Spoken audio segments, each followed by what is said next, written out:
It's super nice to be here. So I'm actually an Android developer. So I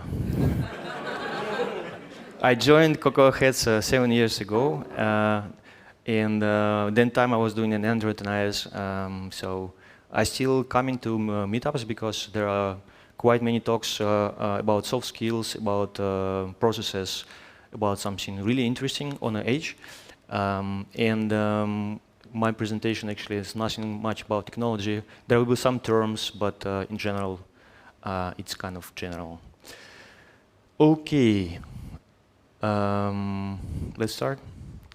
So I want to also give a message. So I'm Ukrainian. My country now is war, and I want to thank European Union and all kind of allies who help in Ukraine. Without that help, it will be really hard to fight because this requires a lot of weapons, money.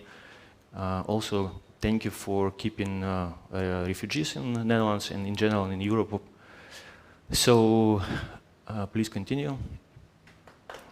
Yeah, thank you. And appreciate it. So, and now let's back to the talk. So let's warm a bit. Not warm. You've been talking already. So I want to just test the audience. So please raise your hand if you heard about freelance. Heard about freelance? Yeah. Okay. Then please keep a hand if you thought starting working or in the future or right now to work as freelancer. Okay, so great. And then please keep a hand if you're already working as a freelancer. Okay. Okay, so then also all these people who actually still kept a hand, feel free to interrupt me, give some comments, correct me. And who was in the second group, this talk is actually specifically for you. I was in this situation and I tried to summarize things, my feelings, findings, and hopefully they will be all similar for you. So I'll talk about in three sections.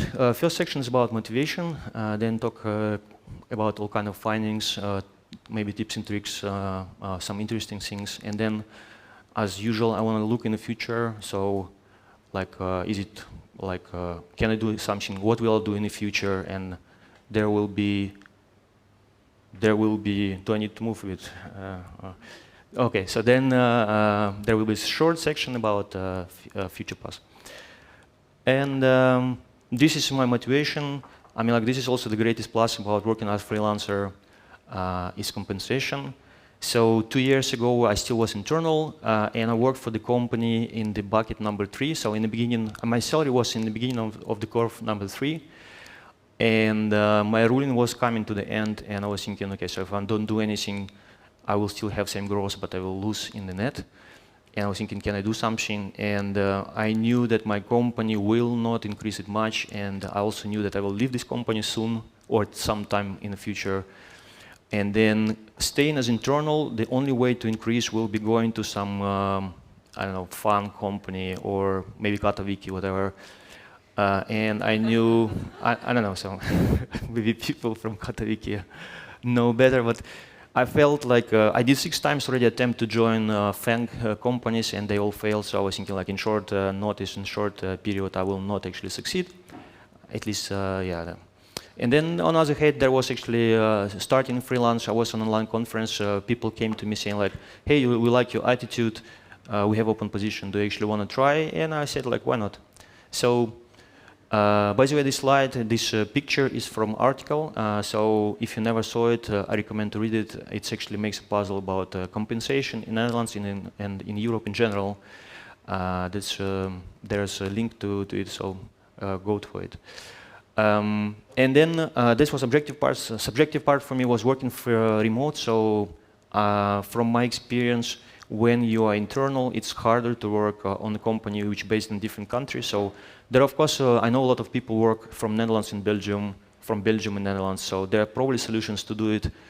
However, my first search was actually, it's limited. And but when you're a freelancer, you have a company, you have an entity, you can work with any company in the world. So there are no stoppers to go somewhere or work remotely. So now let's talk about some findings, differences, and so on. So I'll try to make this also as much as objective. So there will be one slide, subjective one, which is really connected to my feelings and findings.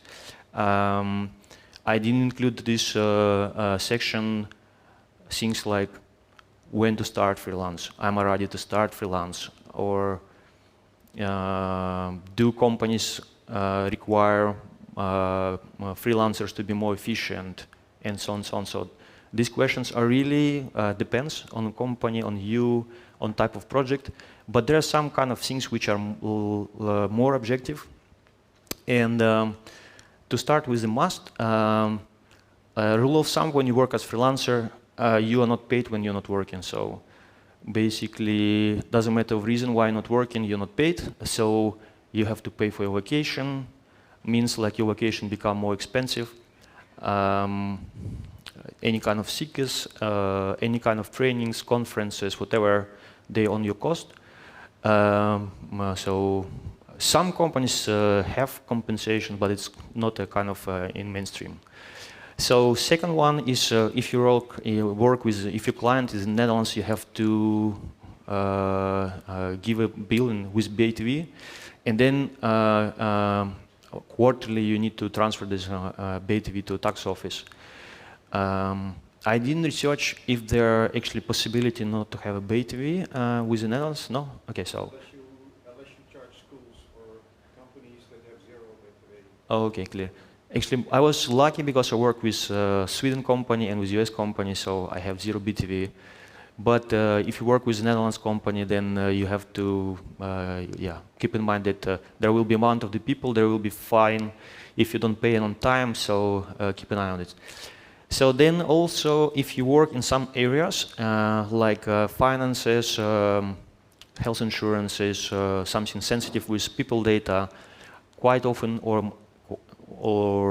quite often companies ask you to have a liability insurance as a company. In case you made a mistake or something, there's like a insurance to cover your mistake. I have it, so it's not expensive. Then a kind of bureaucracy, since you actually have company, you need to run it, so you have to buy licenses, buy your own hardware, pay for your trips, some lunches. So it's nice also to expense this, track it, because they will go against your income tax at the end of the year. But still, it's kind of bureaucracy which you might not not enjoy it, or also if you skip it for a month, then it's kind of a burden going through all your bank account to see like, okay, what was that? Where's my bill? Where's my check? And that's might be not so pleasant. So then we talk about something nice to have. So advice to have a separate bank account. I think it's not required to have. You can work with your personal account. No? You probably can, but it's terrible. Yeah, but also when you have a separate account, it's clear money flow, so no kind of no kind of brainwasher. Is it my company expense or it's my own expense, and so on. Also now bank accounts quite advanced, so they can have automation like saving this BTV for you for a future for a separate account, doing some automated transfers, having some basic budgeting. So yeah, I have Revolut account which works great for me. It's zero, cost me zero, and then nice to have also disability insurance. Basically, like if you have an injury, you cannot work, you're sick.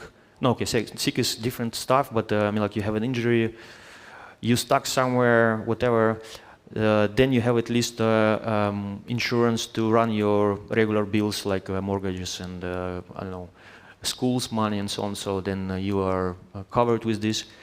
What I said about rule of thumb, same about the pension. So pension, is not like additional pension, which most of us having, is not guaranteed when you work as internal, but when you external, I think it's completely off. So it's on you. You need to find out like how to save the money. Of course, you have an option not to have a separate pension, but it's nice to have. I would recommend also do outsourcing of the account, at least for the first year. because these people in the field for quite a long time, they have a lot of tips and tricks how to save money, how to start things. They will advise you some. They know about some recent laws about discounts you actually eligible. So my accounting, they saved me at least couple of thousand euros in the first year. I only paid 800 euros for the service, and that this money is also going against your income tax. And then I know that some people doing this one, some people don't, but you can actually pay income tax upfront. In general, you do not have to do it. So at the end of the year, tax officer will send you how much tax you have to pay. In general, when you're a ZZP, you're not different from usual people from the street. So some things about running a company, but same stuff about income tax, a lot of similarities.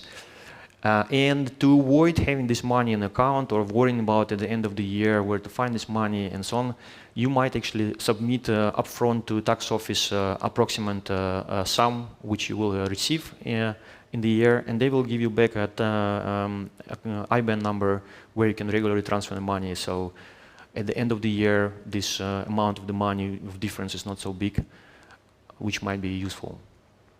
Actually, be careful with that, because the second year they will ask you to pay upfront based on the first year. I'm on the second year, so they actually send me a bill, but I still do it regularly, and I send them update because I'm getting more this year, so that's why. Yeah. Exactly. Yeah. So the first year you're off the hook, but the second year they'll ask you to pay what you charged last year. Oh, really? Okay. Okay, some detail. Sorry to interrupt. Say you have a great second year, and then the third year you don't have any clients. Then suddenly they still want money from you. You have to have a very good reason saying, sorry, I don't have any money. Yeah, prove that. And it's like, suddenly it's your burden to prove that you don't have any clients. That's why you need the accountant. Exactly.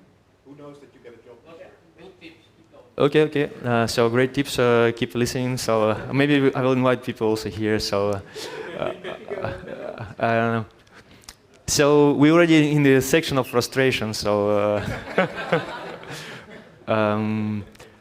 Yeah, so when you actually set up a ZZP, this information is public. So there is actually an initiative from government now to actually hide it, but the phone number which you register and address are public. So be careful about this one. I made a mistake. I didn't buy just separate SIM card to company phone, and now received in the first months I received enormous amount of spam calls, and I had to call my phone company saying like, hey, can you disable at least the international calls for me? So no one can call me outside from the Netherlands. And I think they have a kind of same system, they share it. So at some point they stopped calling me. So, and I returned back receiving international phone numbers. But yeah, so if I will start a company again, I would definitely buy a SIM card. And yeah, so you can also not register your home address. So it will cost you some money, but I received a couple of letters with advertisement, but it was not so terrible. But still, my wife sometimes saying like, hey, people know where do we live. And I say like, I think many people know where we live, but it depends. So then when you start a freelance, you actually build the client at the end of the payment period. So when you start, you will not have money at least a month or maybe more. I think by law you now have the company has to pay it within 30 days after due date. Basically, in the worst case, you might not have money for 2 months or around. So keep in mind that you need to have some buffer again to keep your running expenses when you start a company. So then, how to say? My feeling that contracts for freelancers are shorter. So I think 6 months is kind of standard now for contractors, for freelance in Netherlands. And when you internally have at least 1 year. And also for freelance, quite often you have a project where you just need to do some stuff and then you're gone. So then be ready about it. You might go to more often situation to find a new job, which might be stressful. It's stressful for me. Just one notice there, if you work or you decide, you join the project as an external force, like you just external additional developer to the team, then in this kind of projects, from my experience, contracts are more often prolonged. So basically, if you work as internal, but employment is just a freelance, then in this type of projects, you have less, how to say, burden sometimes to actually start finding the new job. And the last frustration is recruiters, so they always kind of buzzing. But since you have a company, they might bill you instead of a billing company who are looking for employee. But also most annoying for me, or at least which I don't like, when they sit in between you and the client. So sometimes it's fine when they just add extra couple of euros per hour for their initial work, or for doing some additional stuff like doing your yearly income taxes. But some of them actually hiding how much they charge the client, and for me it's no go. But it depends, of course. Some people might go for this. I like to have transparency, so this is really frustrating for me when they try to hire me and don't say how much they charge for the client. So that was more or less objective stuff. Now I'm coming to subjective stuff. So all the three items about imposter syndrome, perfectionism, dealing with time management, reporting stuff. So all the stuff is actually same for when you work internal. I mean, like, you will face these phases at some time or some point of your career. What I found that when you're a freelancer, at least for me, I dealing with these things more often. Maybe because I charge more. I mean, like, I receive more. How to say, not I receive, I earn more. Maybe because I work with more responsibility. Maybe because I bill by hour in hourly rate. In general, like, I felt I see these things coming to my plate more often. So who knows? So it's really subjective stuff. You have to deal with this. It doesn't matter you internal and external. So just keep an eye on this. So really interesting was greediness. So me personally, when I saw my first bill to the client, and when just a couple of 3 or 4 hours making a difference how much you will earn, made me at least, oh, I can make more, I can work more, I can bill more, I start seeing the patterns that I tried to avoid sick days. I start to see patterns that I started limiting my vacations sometimes, and it's gone. So, or especially when the company allows you to bill overtime, so it happens sometimes. So keep an eye on this one. For me, it was kind of gambling, so I would say. So it's not healthy, and at some point, I'm glad it's gone. So it was like with computer games in my childhood. So I overcome this one, but yeah, this is something. And the last point, I put networking. So we all network a lot, not a lot, but I mean, like, it's not really necessary when you're internal. So when you're internal, there are kind of pathway in the company, how they develop people. So it's not really, how to say, required to be visible, keeping connections. But when you're external, when you're freelance, this is the main kind of way how to find a new job, at least for me. So, or you building your own personal brand, so you go into conference talks, you talking on meetups, writing books, making videos, I don't know, something which brings you visibility from the crowd higher, or another step that you work with someone already and they like collaboration with you, and now they work for another client, for another company, and this company now needs an extra force, so they can recommend you, and then you can be hired. So kind of these two passive ways work for freelance the most, at least from my experience. So, last section, almost end, not a dead end. Looking for the future, I like to do evaluation, see like how the things gone, and do I have a second door to exit if something not going well.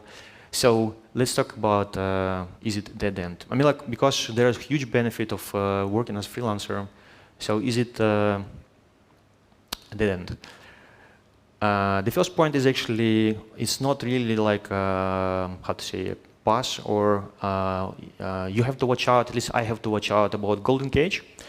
And this situation is also valid for when you work internal. You might reach some level where you're comfortable with compensation, you're comfortable with the people around, but you are not happy with some things, and then you're kind of in golden cage, afraid to leave.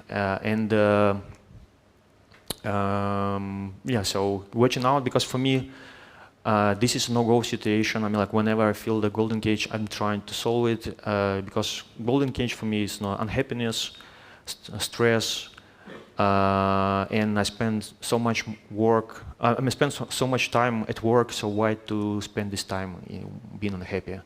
So keep an eye on this one.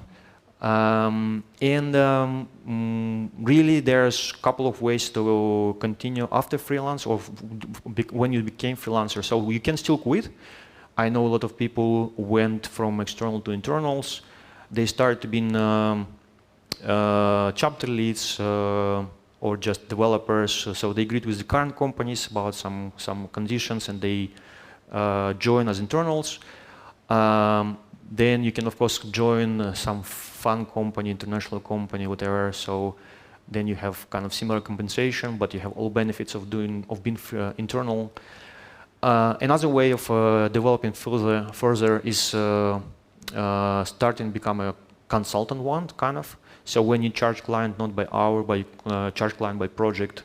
So you hire for prototype for, I don't know, some process-wise changes and so on. So then it's more, how to say, scope is bigger and the pay is bigger. Or you open your company, you add more people, and then you use your soft skills, your experience of finding new clients, dealing with project management, and then you take some margin from this. And yeah. So this is kind of future things possible if you feel you need to change. And as a conclusion, so like let's say my wife wakes up me at 5 in the morning and say like, Eugen, will you recommend working as freelancer? So I would say, of course, like, darling, are you sure you want to wake up me for this reason? Thank you. But seriously, there's exclamation mark. I found working as a freelancer is great. It's challenging. It's sometimes stressful, but it's good experience. Also, being independent, running on company, yeah, and exploring or how to say, using whatever you actually learned when you've been internal, and having good compensation. So if you have any doubts, I recommend to try it, so don't doubt. And by this, that was end, so I don't know, I was quick, even quicker than I was thinking before. So then if you have any questions, we have time. If you have any comments, feel free. Yeah. Thank you, actually. Yeah, thank you.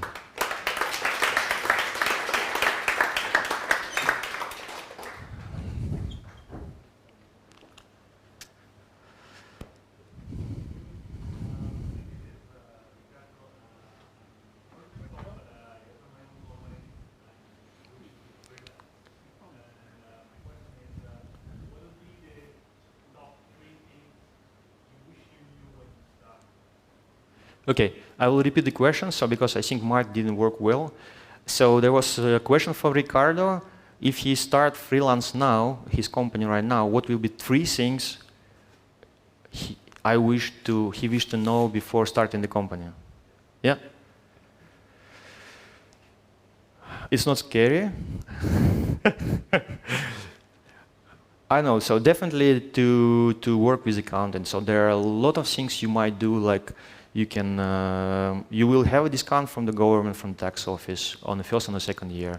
You might submit expenses before you start freelancer. So I was able to submit things 2 years upfront, which I bought things 2 years upfront starting freelance. So I submitted my air conditioning at home because it's a home office, so I need it. So it was accepted. I don't know, so I'm not sure if stock office already checked it and they will come for me, but in general, like, it was possible. So then, I don't know, what would be the short thingy? Definitely, like, develop your own brand. My 2 current employment, which already happened through my personal brand, kind of. So it's important to be visible and, yeah. Okay. Yeah. Don't you miss seeing your progress over a long time, right? So you're only probably temporarily at companies, and you don't see some of the work you do now develop out. Don't you miss that? So great question. So question is like, they're kind of how to say, they're kind of vibe in freelance that you cannot make long-term. I mean, like, it's not you cannot make long-term impact. You can do long-term impact, but because you might leave company soonish, you will not actually enjoy or develop or see this result. Yeah. So it's true, and this is probably one of the minuses which kind of bothering me right now. So it might also, how to say, when you think about starting, you might think, oh, should I do this? I'm going to leave soon, and so this is really kind of one of the minuses of working as freelance. But again, so it's not, you can do really impressive things, bleeding edge things, long-term related stuff, and from my experience also, quite many people actually stayed in the company for years. So if you're lucky, you will see your impact as well. Yeah. Questions? And what about growth? Like if you're internal, then most likely you have like a manager that has one-on-one that takes care of your internal growth, that you develop your skills, etc. How does it look when you're freelance?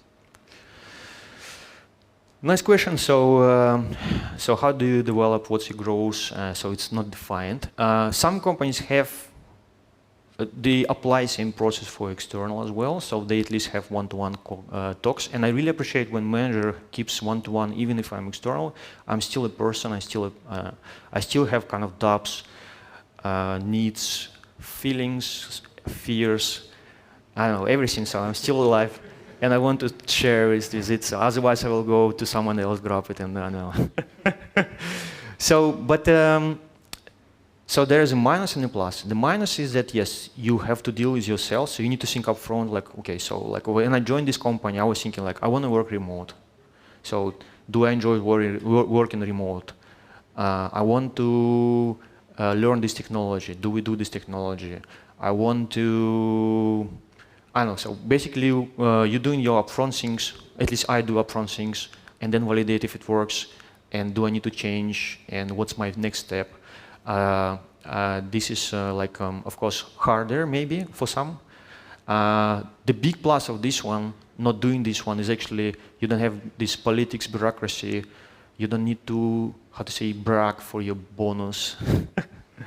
You don't need to deal, I mean, like, additional money, of course, is nice, but at the same time, you don't need to prove you did something. I mean, like, it's not a case for other companies, but from my experience, quite often, this is a really formal process. And you, at the end, sometimes you receive not what you expected, and it's not objective, but it's more subjective stuff, or because of company deal things and so on. So not having this stuff sometimes is nice, but yeah.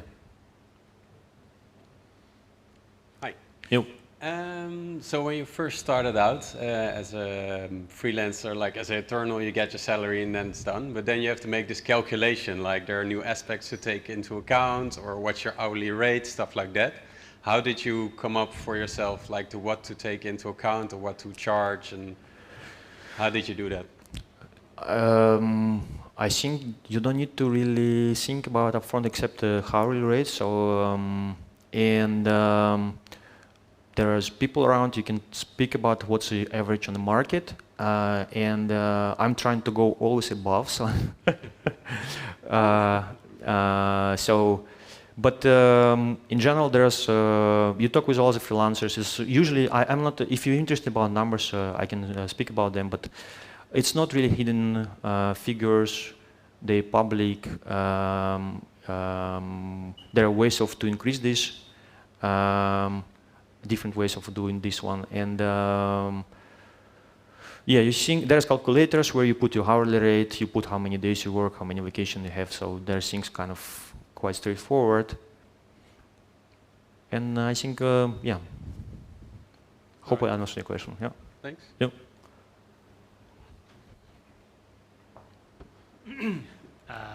How do you market yourself?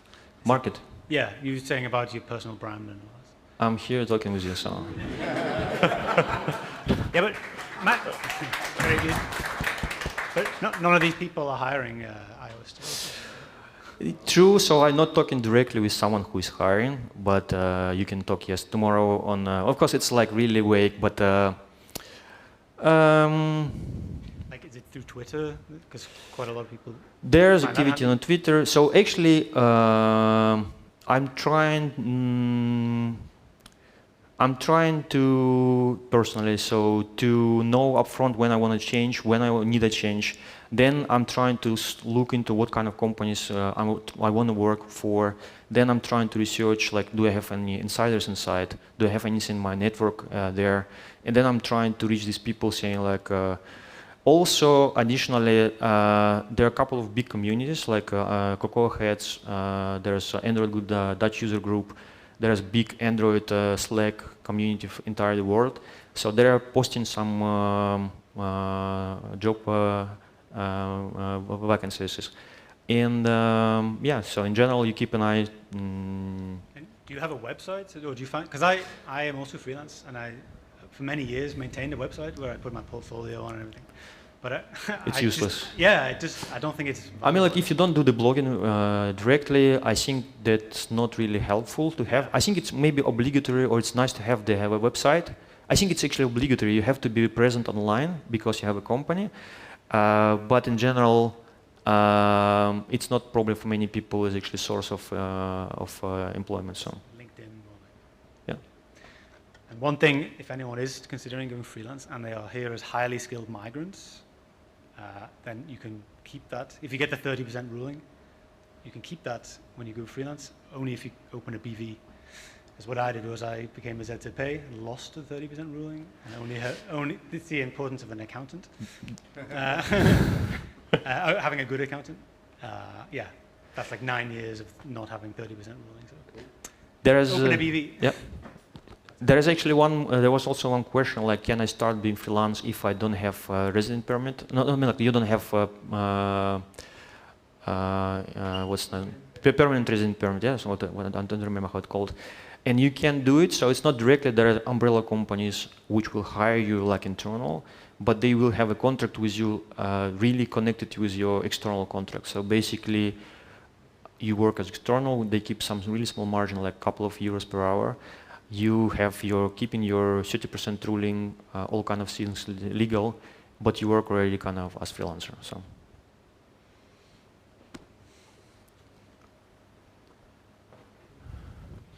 Any more questions? Okay. Well, thanks, Eugene. Thank you. Thank you so much.